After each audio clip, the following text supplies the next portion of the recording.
did I time it right? Pretty close, yeah. You're welcome. If you'll please open us with the invocation. All right. Dear God, we thank you for the opportunity of coming back together here in the new year for our first Rotary Club meeting in 2022. Bless this food to our bodies and bless the message we hear from our speaker today as well. In Jesus' name, amen. Amen. Thank you. Join us in our Pledge of Allegiance. Pledge allegiance to the flag of the United States of America and to the republic for which it stands, one nation under God, indivisible, with liberty and justice for all. Thank you. You may have a seat.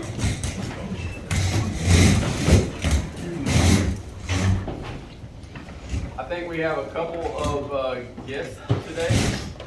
You want me to introduce? I can, sure. Eric Delgado is the new city administrator for City of Lawrence. So thank you for coming, Eric.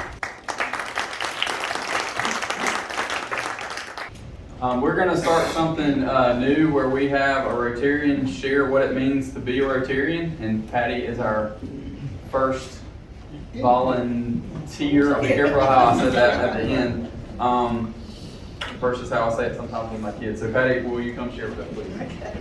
Thanks, Matt. Well, I think everyone knows me. I'm Patty Crane. I've been in this Rotary Club, I don't know how many years now. I need to look that up. But my claim to fame is I was the first female president of this club, of which I've been very proud. King Dixon was the district governor when they first allowed women to be members of Rotary. And so when I became the first president, I think he was thinking that this club would go to hell in a handbasket. But at the end, we didn't. We survived. We survived. Rotary has always been very important to me. I've always been a volunteer with different activities throughout my life, and so Rotary was a good fit. My grandfather was a Rotarian, my maternal grandfather, and he was for many years. He was a member of the Fountain Inn Club. And I have an uncle, Ray knows him, Clyde Brooks, who has perfect attendance. I think he's at 54 years now for the Fountain Inn Club. So yeah, he probably would. But when they used to travel a lot and all over the world, and he would always make up wherever he was. So he's been an inspiration to me too, as far as being a Rotarian. But I just think, you know, our motto, doing good in the world, and particularly in our local community, we do a lot of good things that I think people don't know we do, and we need to really get it out there because we make a big difference in the world. My husband is Bill Crane. We have been married, come June will be 56 years. I've been married all my life. We were married, I graduated from college on June the 10th. We married on June the 25th, and I didn't turn 20 until August, so I was really young when we got married. And he was in law school and had 2 more years to go, so we lived in Columbia, and I taught middle school English and French while he finished law school. Then he was in the Navy JAG Corps, and we got to live in some different places, which was a wonderful opportunity. But we also have 2 daughters. Our older daughter, Kristen, lives in Northern Virginia. She works downtown D.C., about 2 blocks from the White House. And it's been a challenge with all this going on. And I'm sure you saw on the news the traffic jam on 95. We had been up there a week before, and thank goodness we were there a week before, because I wanted to be stuck there. But she does public relations for the National Firefighters, and so she stays real busy with that. And they have 2 sons. Liam is 10 and Paul is 17. And like I said, they live in Northern Virginia, but she has to commute downtown. She's loved being home during all this with the kids. And then our other daughter is Kylie, lives in Atlanta, and she's a clinical psychologist, and she and her husband Ed, who's also an attorney, have a little girl, 3 and a half, and we're going down there this weekend to celebrate Christmas with them. We've been to Washington with Tristan the week before. But I just enjoyed getting to know people in Rotary. The person that sponsored me was, and I don't remember her name, but she worked at the post office. And she was the only person, as far as I know, that had a baby while she was a member of this club. So, there's all sorts of first things that have happened. But, as I said, I think we do a lot of good work, and I've gotten to know people that I would not have gotten to know otherwise, and gotten to be closer to those that I did know. So I've enjoyed my time in Rotary, and I hope all of you do too. Thank you.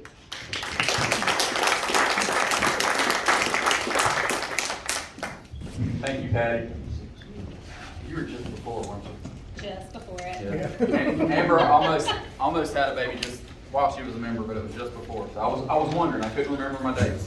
Thank you so much, Patty, for sharing that information. And I think it's useful, even if we know people, some of us might not know others, and for us just to kind of know a little bit about individual people, and as well as what Rotary means to us. So thank you for kicking that off for this new year, Patty.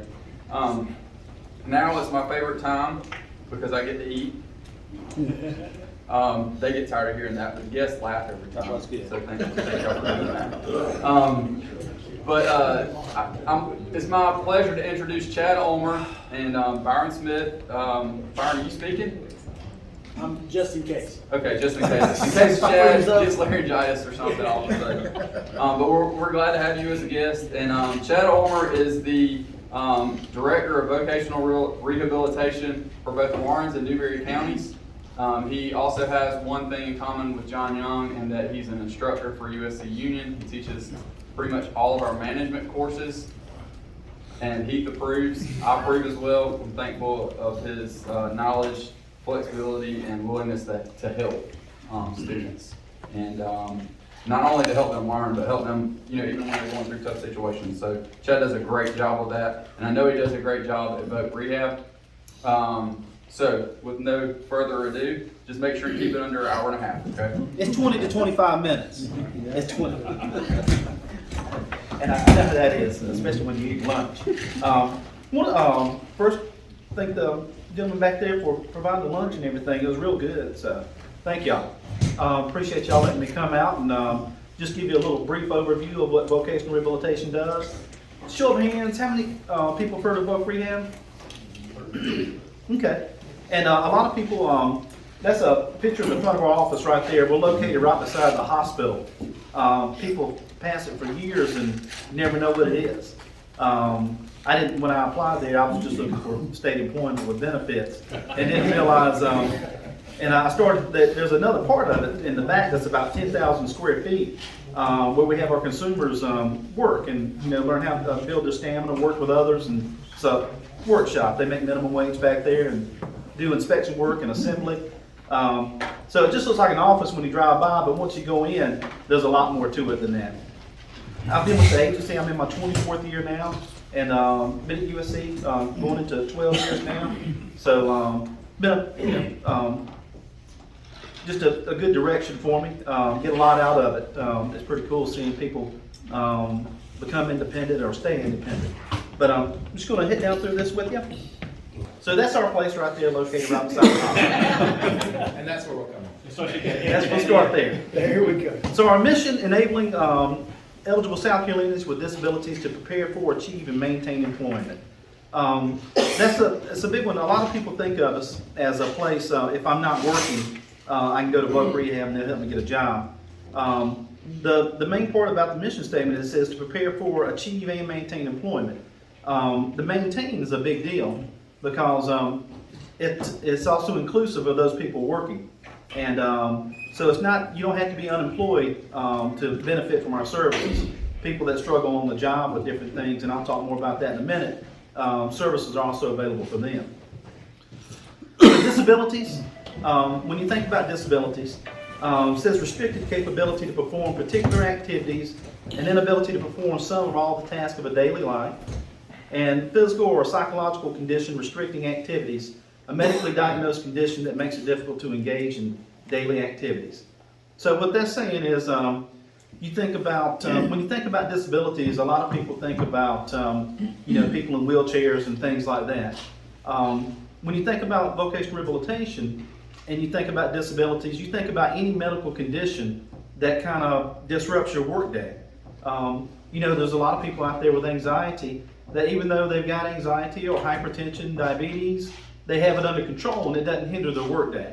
There's other people that with anxiety, it may make it difficult to stay at work, get along with others, with hypertension and things like that. There's a whole host of things that come with that as far as stamina. And so we try to intervene and get that under control so that people can maintain their employment. And if they're not working, we try to get it under control where they can go to work. So when you think disabilities, think of any medical condition, physical, emotional, and mental, that may disrupt someone's workday.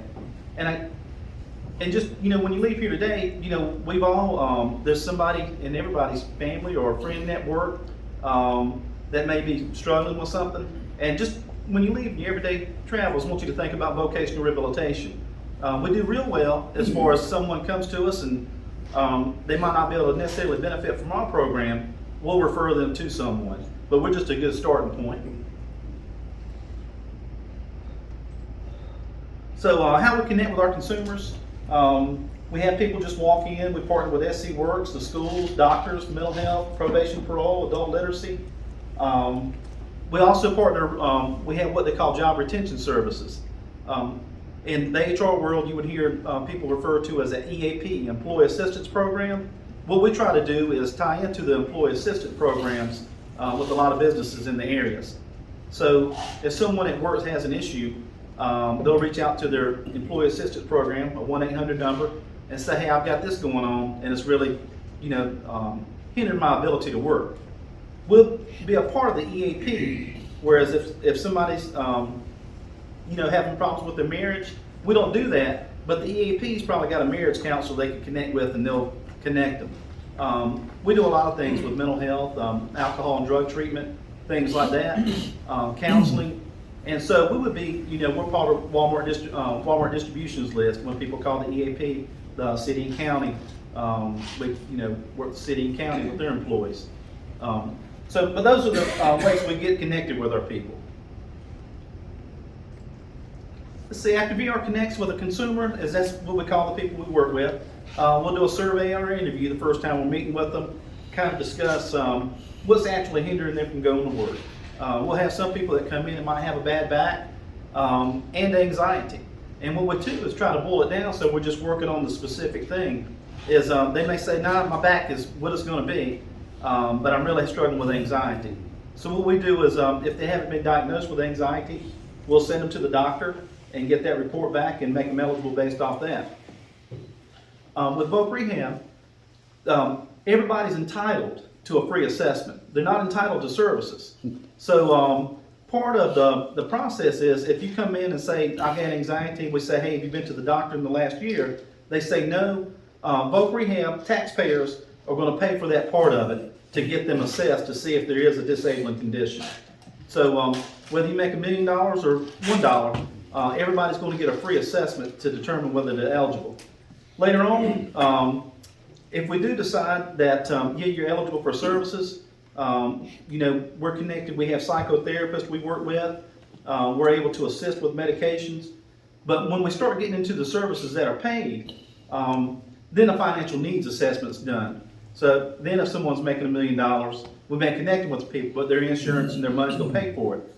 But for those receiving SNAP benefits, disability, things like that, those services, they're going to automatically probably qualify for whatever we have, and we'll pay for it. And also, when we get connected with them, we have what they call an ACE. This person does career exploration. They do some testing. If someone's wanting to go to school, for instance, if someone comes in and says, hey, I want to be a truck driver, they'll do, we would do a career exploration looking at, well, how many places around here are hiring for a truck driver in Lawrence? And then we'll also do a little pen and paper test to see what reading level they're at in math and things like that. Like for a truck driver, I think they have to be at least 6th grade reading and above. So if it's determined that they're at that reading level, there's jobs available in the area for that, we can assist with tuition. And then, I'm trying to think, and that's about it on that. So we do that. Let's see. So some of the services we have counseling. We have VR counselors in the office.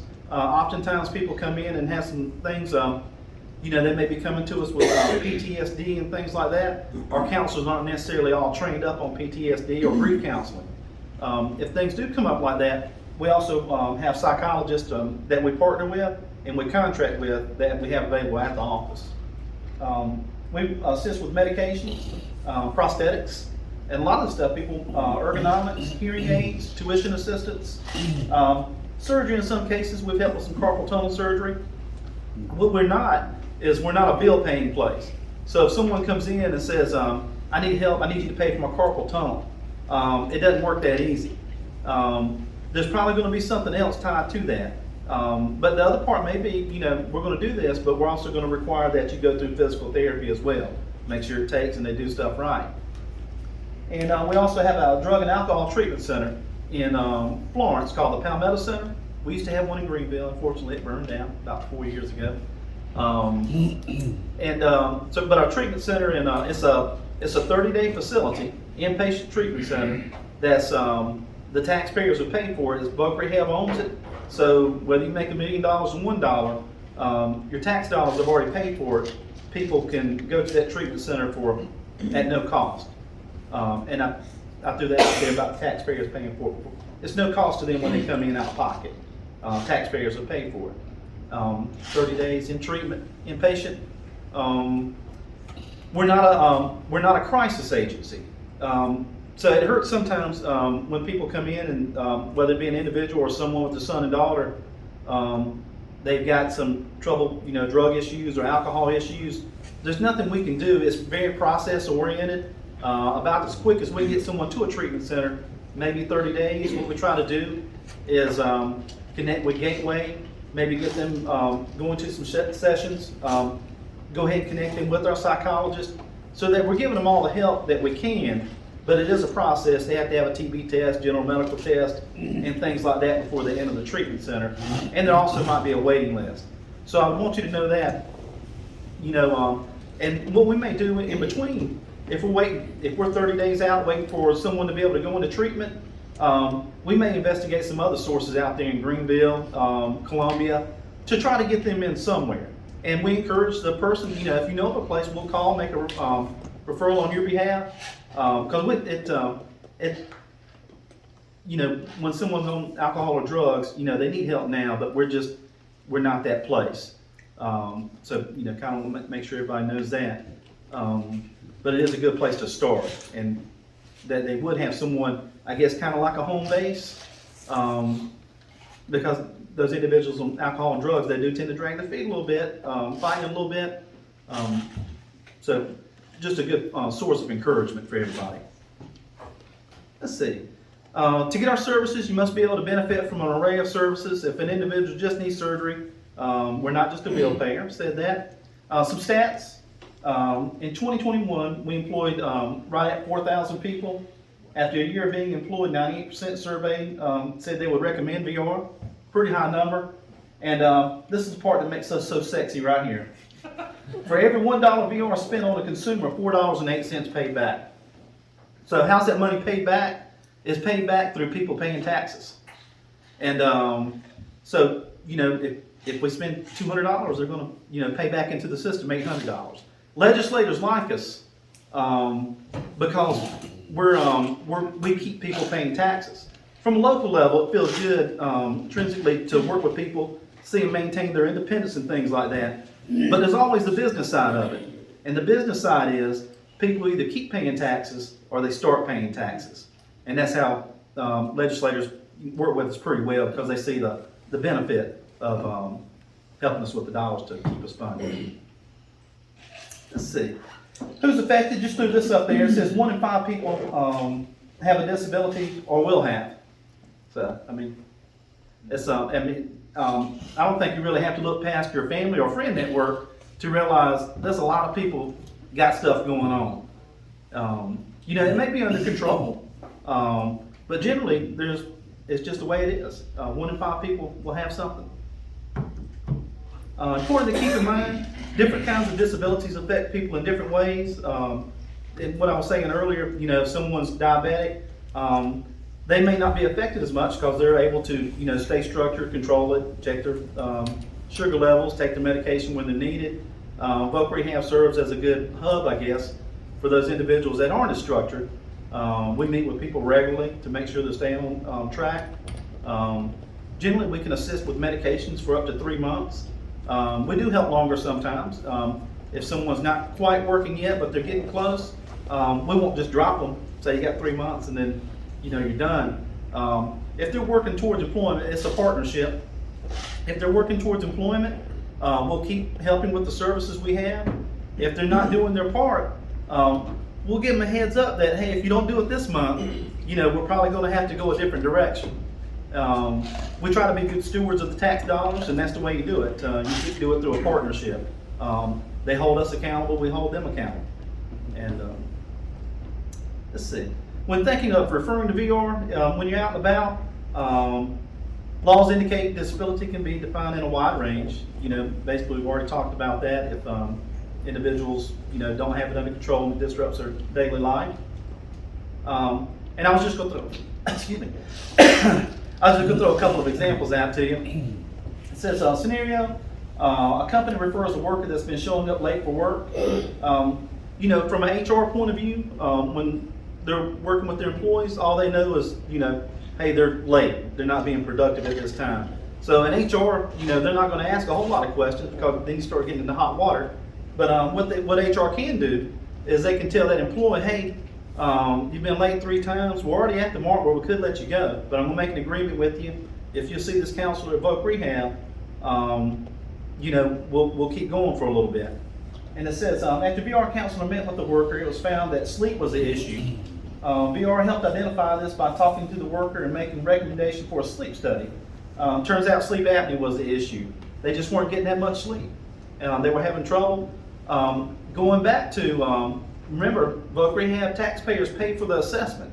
So we start off by sending the person to a general practitioner. The person didn't pay out of pocket. They got referred for a sleep study. So it was determined that they have sleep apnea. And then the point came where, hey, we need to buy a CPAP machine. That's when the financial needs assessment came in. And in that particular case, we were able to buy the CPAP machine. So.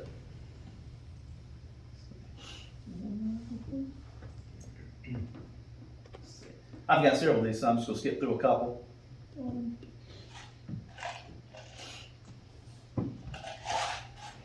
It says a local company had an older employee that had been working with them for years. A new system was put in place and the employee had to take a written test to remain up to date. The worker could not read.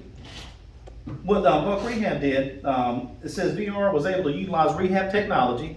So we have rehab technology people that can go to the job site, kind of ascertain the issue to see what's going on at work, and they can make recommendations. In this case, they recommended providing a reading pen to the worker and negotiate accommodations to take the test. And that person's job was saved. So you had a worker that had been there, you know, a little over 20 years, and they came from an area where, you know, maybe reading wasn't that important at the time, or just didn't have access to learning, maybe had to go to work at a young age, had all the skills, but, you know, you got to take this reading test. And with the reading pen, you pretty much take that reading pen, you go across the letters, and it reads it back to you. And so they're able to pass a test based off that. It says a seasoned forklift driver has had to take a routine physical. The results of the physical is that there was some hearing loss. Through VR, the worker was sent to the audiologist and assisted with further services to maintaining employment hearing aids, getting hearing aids. Also, even though the person came to us with hearing issues, it was discovered while we were with them, they also had high blood pressure issues.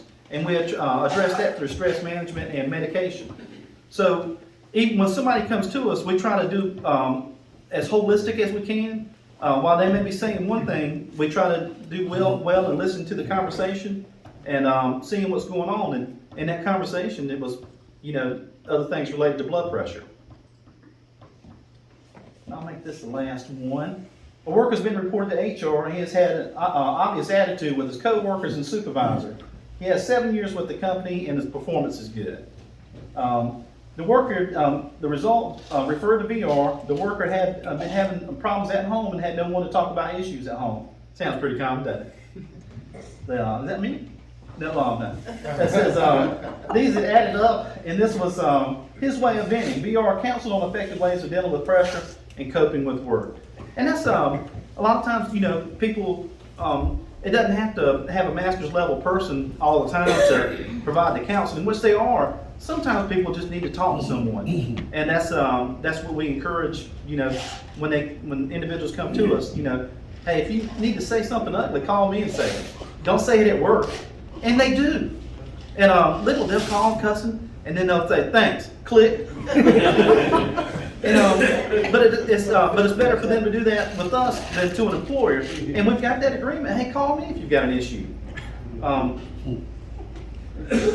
With us, if someone has a worker that has an unexplained decline in performance, they should contact us. Especially now. Most of this stuff I came up with several years back. As hard as it is getting people to work now, we know people want to salvage their workers. So I'm hoping to, get flooded with referrals. Has expressed a physical or mental issue they use as an excuse for the job performance. And say that there's no excuse for someone saying, hey, I've got this going on, but I don't have the money to go to the doctor. At a minimum, if they come to Voc Rehab, they're going to get a free assessment. After the assessment, we determine whether, we can benefit that person or not. But so there's just simply no excuse if you come across someone that's either working or wanting to go to work, and they say, I don't have the money to go to the doctor. We don't do colds and flus, but it may be something related that we can get an assessment on. Maybe depression or anxiety or, maybe some other kind of physical thing I'm not qualified to talk about. But, we would do due diligence and try to find that out. And then unacceptable behavior in the working environment. And the last thing I've got is that a lot of people, there's a big myth out there, if you come across someone that's receiving SSI, SSDI, Social Security benefits, those individuals think they can't work or they'll lose their benefits. And that's just not true. We have a benefit specialist that comes in twice a month, and they can talk to that person, tell them how much money they can make, and still keep their benefits. Ultimately, from taxpayers' point of view, we would like for that person to come off disability. But if that person can make $1,200 a month and still receive the disability, they're still paying taxes on $1,200 a month. That's the business side of it. From our side, it's a thing about, I encourage my staff to, when they're sitting across from someone, it's not just about the money, it's about an identity.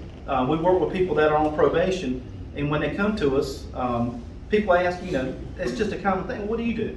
And it's, well, I'm so-and-so. I work at Voc Rehab, I'm proud to say it. But other people, I just came off probation. The identity part comes in when, well, I work at Walmart distribution. The other part comes in when we're able to get someone employed and they're able to buy shoes for their kid when they start school the next year, able to buy Christmas gifts. So encourage our staff to, look at things from that point of view. And I think they do real well. And that's about all I've got, and I appreciate y'all's time and listening, and thank you. Thank y'all. Appreciate it.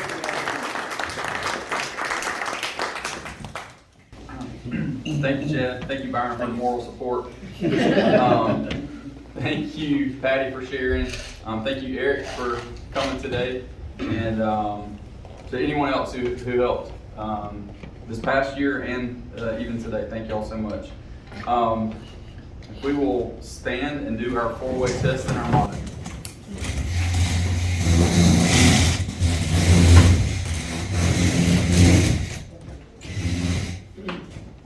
Is it the truth? Is it fair to all concerned? Will it build goodwill and better friendships? Will it be beneficial to all concerned? And our motto? Serve above self. Serve and change lives, Rotarians.